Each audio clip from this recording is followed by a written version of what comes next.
Good morning, everybody. I'm very much looking forward to my chat today. I've got a lot of questions and we've got a lot of topics to discover and chat about today. But I'm here talking to Chris Palmer, who's the development coach at the 16 Plus Football and Education Academy scheme based at the Borderville Football Club at Stamford in partnership with New College Stamford. So good morning, Chris. I hope that was the right introduction for you and I got it all right. That was perfect. Essentially, it's an education and a football course that you run for 16 plus years old. My kind of question to you today, and we'll get to that in a minute, is really I'm interested to know how you keep sporty teens motivated during isolation, which I think is a question that lots of people have got right now. But before we get to that, just give me a bit of background, if you wouldn't mind, Chris, on the Academy and the programme, a little bit about you as well, and how you got to being where you are today. Okay, so obviously I was born down in London. I was into sport. My family, very sporty background. I got a sports scholarship to my secondary school, Aldenham School in Watford. Managed to play for Watford's youth team right through to the age of under 18. Didn't quite make it in football, which I think everyone's dream is to make it in football when they're in a system. So I decided to go down sort of the route of coaching and physio. So briefly, I went to Salford University, did my physiotherapy degree there. And while I was there, one of my tutors was very much into sport, was the manager of the university's football team. And I decided to start on my coaching journey. So doing some badges, level 1, level 2, etc.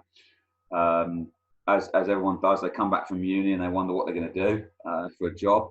So I applied to probably about 20 different clubs just to get in, part-time, anything. And Luton Town were the first club to come back to me.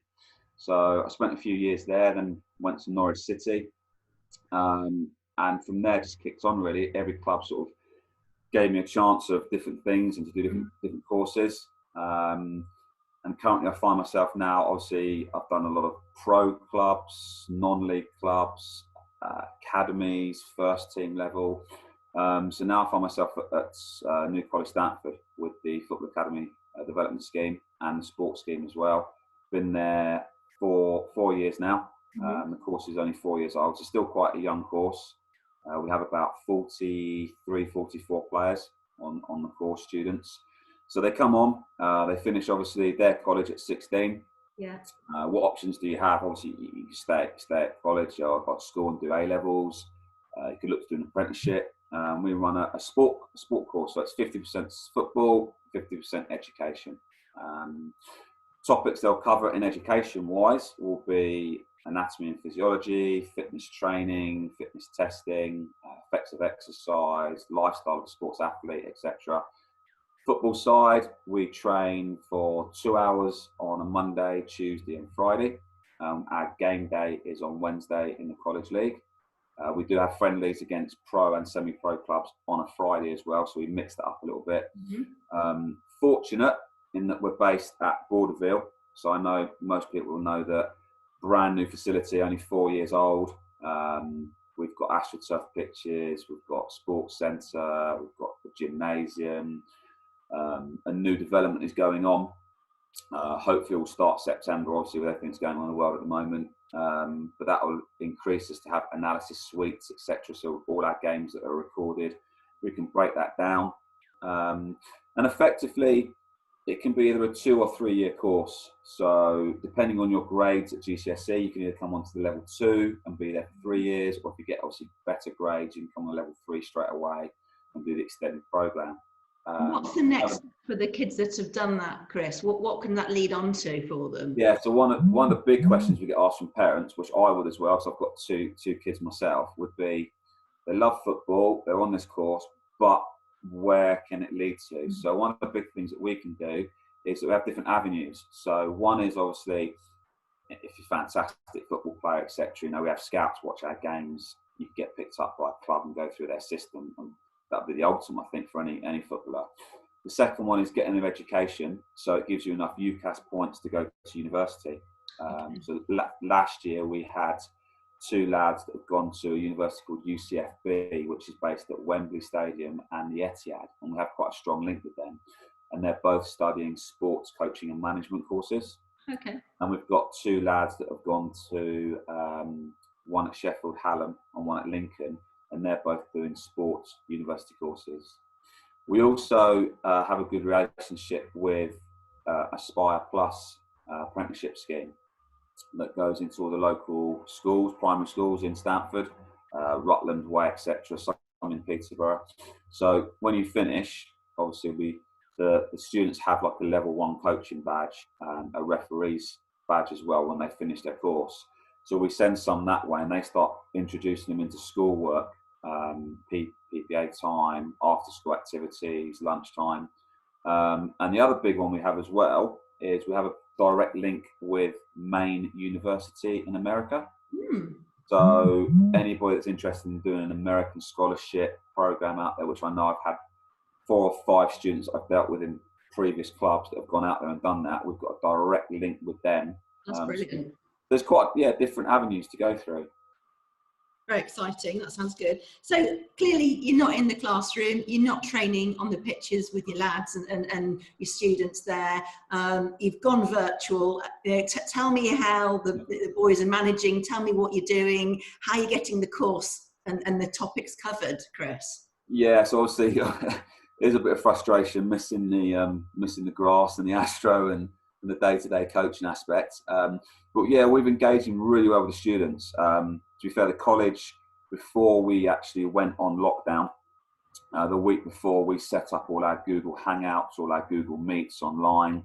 We went through with the students before they finished, so they knew what they were doing. We set up WhatsApp groups, etc. So we're still delivering our lessons that all the different tutors have. We're still engaging with the students. Obviously, when we set the lessons up, we let the students come on, have 10 minutes to themselves, just to interact with each other, because we don't know if they are outside, or some may not. So we're still delivering all our units. We're still setting challenges, not just for the students, but the families. So, in the back garden, a small space, how many keepy-ups can you do with football?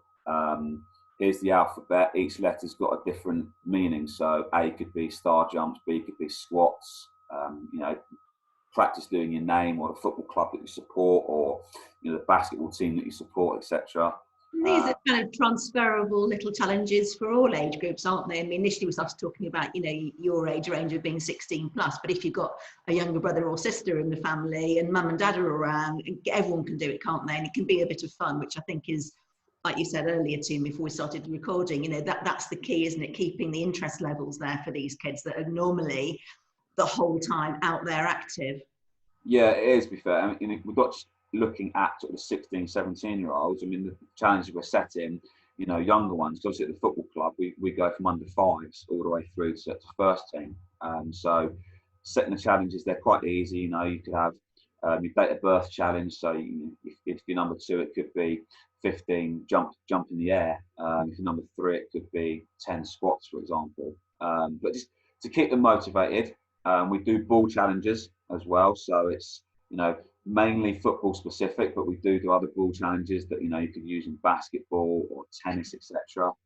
Tennis racket, how many times can you keep the ball up by hitting it, but then obviously reversing the tennis racket over, etc. I remember when I was a kid, the biggest thing I had was a ball and a wall. That was it. So everyone's got a wall in their house, not inside but outside.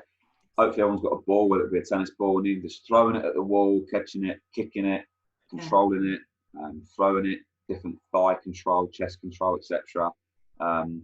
Gets them out, gets them interactive. Things we've set up as well, challenges where mums and dads can get involved. So we've had some videos come through. Probably some we could send to You've Been Framed to make some money of it, because some of them are fantastic. But again, also we have sent information out about obviously diet, nutrition, healthy eating, Yeah, I think that's a huge part of it, isn't it? Because they're learning, that they're doing their coursework still, yet they're still doing physical activities and challenges. That would be a big part of what you would normally cover as part of your coursework. And the hydration aspect, it's been really fantastic weather, hasn't it? So that's another reason. Yeah. I think we're all meant to be dehydrated, aren't we, or something ridiculous? So I think keeping those hydration levels topped up is really key, isn't it? And that's a big factor, I suppose, in keeping them alert and engaged. Oh, definitely, yeah. I mean, I say, we've sent things out. Obviously, we are conscious at the moment that some people that they may not be having a big financial income with things going on. So we've tried to set things out there where you've got a selection of different, say, salads, vegetables, healthy meats to eat. That is a range of things, so it's not going to cost everybody a fortune. Yeah. Obviously, it's not just them eating healthy; it's the family eating healthy.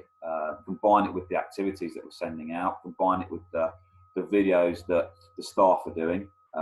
There will be a video coming out in the next couple of weeks. All the staff members. We've been allocated 3 letters from the alphabet, so we have to do something that relates to that letter. So that's a little challenge that all the staff are doing that will go out in the next couple of weeks. But again, just basically trying to make sure that the families are coming together now. Positivity, keeping a positive mind, healthy and active. All the information we're sending out so they can read things. Again, we've been... And a slightly different kind of tack for you, I suppose, having someone to talk to, again, these kids are in their rooms a lot, they're on their own, that they might not be, well, they're not interacting, they're not meeting any mates, I guess, have you seen any difference in the pastoral side of your job, Chris? Have you had to change anything? What kind of support network have you got in place now? Yeah, so basically, obviously, what we did was, as all the staff, we obviously have all the different units that we teach, but we've logged everybody onto that unit. So, for example, I'm teaching at the moment like anatomy and physiology. So I've got 2 other lecturers that have come into my classroom on that unit that have taught this before. So the students, the 22 students, we've got 3 of us now they can send information to, they can bounce off of. If they can't get hold of one of us, they've got 2 others to get hold of. I've had students do live WhatsApp videos, links with me. I've had students do Zoom meetings with me. I mean, these are, again, we're talking about 16-year-olds here, so they're typically kids that are multitaskers, aren't they? That they're good at, doing their coursework online, submitting things online. They're good at checking things and playing FIFA 1 minute and on to the next thing the next minute. And they're adaptable, aren't they? So they're in that place. I'd never used Zoom before. No. We're in the deep end. Our generation at this, but you've got kids that are really brilliant at communicating with each other and doing that. So I think that must help, I suppose. With, it does, yeah, it does. It definitely helps. I mean, as you touched on there, I've got 2 kids of my own. They're only 7 and 5, but they know how to use Zoom now, which I would never have known when I was that age. They know how to use the iPad. They know how to use the mobile phones. And it's obviously things like that where just educating kids like that. So as I say, obviously we target what we do with the 16 plus, but other little things, my daughters have learned how to use the washing machine, how to use the dishwasher, skills for life, effectively. How to drill a screw into the wall, for example. So not just obviously sticking to what we do, but can we set other challenges where do you know how to start your lawnmower up and help your mum and dad mow the lawn? Because when you move out of house, if you've got a lawn, you're gonna have to do that. So at the moment is a challenging time, but I think it's a good challenging time because you can get a lot of positivity out of it, and a lot of the students can actually show that they have more skills for life than they would if they were just basically coming into college, doing the lesson and going on the bus and going home. They're actually expressing themselves more now.